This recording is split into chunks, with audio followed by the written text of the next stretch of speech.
Welcome to the Real Estate Agents of Miami. My name is Donald. And my name is Bill, and we're here to give you some real estate realness on what you need to look for when it's time to buy a home, what you really need to look for.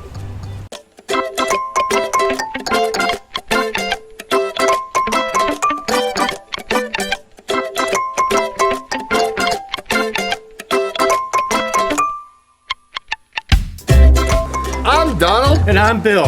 And we're the Real Estate Agents of Miami. For the most up-to-date real estate realness and entertaining advice, because he's funny. Make sure you click on the bell and subscribe to our channel because you don't want to miss any of this. We've each been doing this about 26 years, and we've seen a lot. So why don't you let us take our experience and help you really determine what's important to you when it comes to buying a house.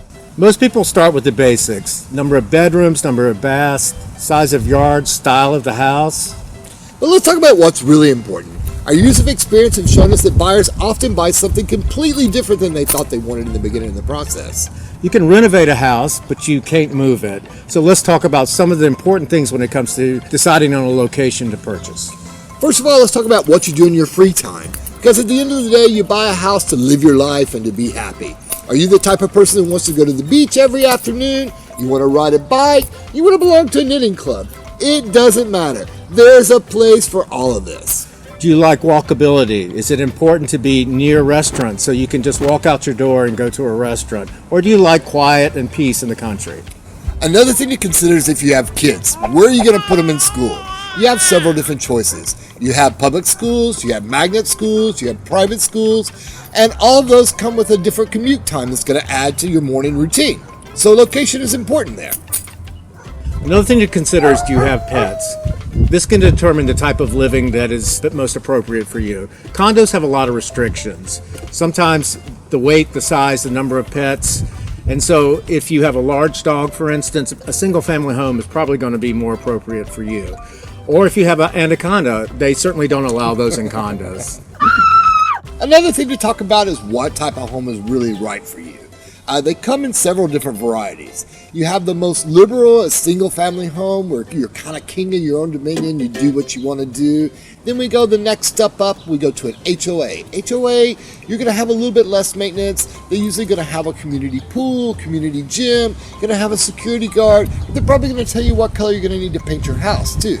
But then we go a little looser, we go to a townhouse. Townhouse, you have a little bit of control over what's going on, but you still have a little set of rules. It's kind of taken care of like an HOA.